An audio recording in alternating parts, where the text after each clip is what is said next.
Kami akan melakukan praktikum mengenai pengaruh pencemaran air terhadap jumlah leukosit pada ikan. Disimak videonya. Tujuan praktikum ini adalah yang pertama, menganalisis pengaruh pencemaran air terhadap jumlah leukosit pada ikan mas. Yang kedua, menghitung jumlah leukosit pada ikan mas menggunakan alat hemasitometer. Yang ketiga, membandingkan pengaruh perbedaan konsentrasi air tercemar terhadap jumlah leukosit ikan mas.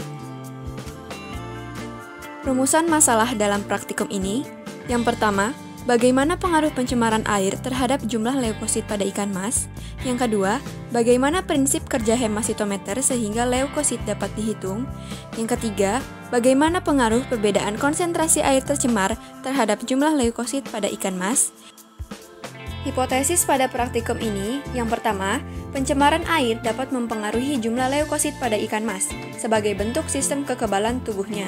Yang kedua, hemasitometer merupakan alat untuk menghitung sel darah secara manual dengan cara menghitung jumlah leukosit yang ada di kotak-kotak kecil pada area hitung atau bilik hitung yang telah ditentukan. Yang ketiga, semakin tinggi konsentrasi air tercemar, semakin tinggi pula jumlah leukosit pada ikan mas. Alat dan bahan yang digunakan dalam praktikum ini adalah yang pertama, ikan, larutan turk, gelas beker,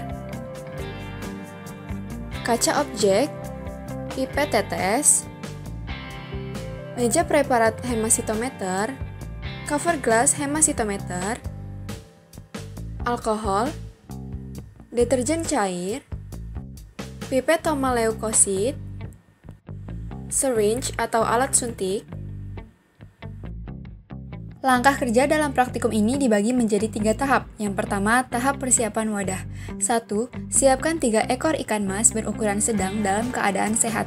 2. Siapkan 3 wadah pemeliharaan yang sudah dicuci bersih dan diisi air dengan volume air menyesuaikan wadah. 3. Masing-masing ikan dimasukkan ke dalam wadah pemeliharaan dengan ukuran yang sama. 4.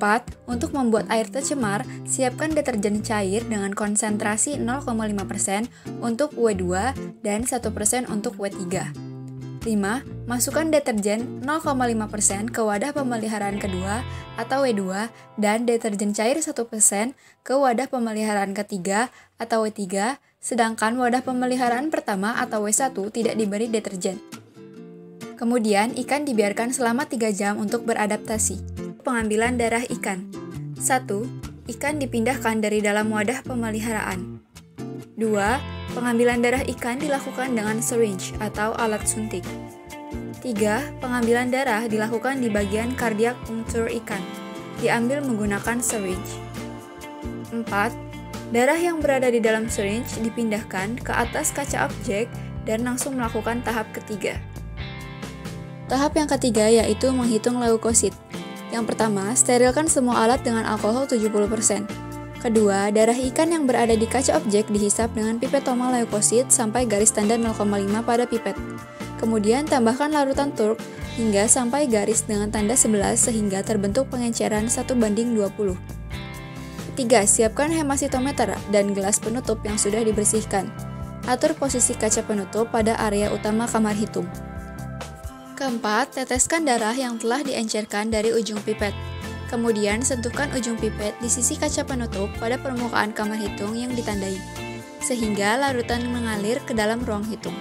Diamkan selama 3-4 menit sampai darah berhenti bergerak. Kelima, tempatkan kamar hitung di bawah mikroskop. Amati dengan perbesaran rendah, tukar lensa dengan perbesaran tinggi, kemudian periksa kembali bidang pandang, dan tentukan bidang yang memperlihatkan daerah baik bagi pengamatan sehingga leukosit dapat dihitung. Gambar 1, daerah yang bertanda W adalah daerah perhitungan leukosit. Gambar 1 terdapat 5 bidang besar yang harus dihitung dengan menggunakan bantuan garis terang Neubauer pada kamar hitung sehingga 2 areal yang identik dapat dihitung. Menghitung jumlah leukosit dapat menggunakan rumus sigma leukosit sama dengan N per V dikali P. N di sini adalah jumlah leukosit dalam 5 kotak W, V merupakan volume bidang pandang, dan P adalah faktor pengenceran.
tonton video dan kelompok kami. Semoga videonya bisa bermanfaat untuk kalian semua. See you next time!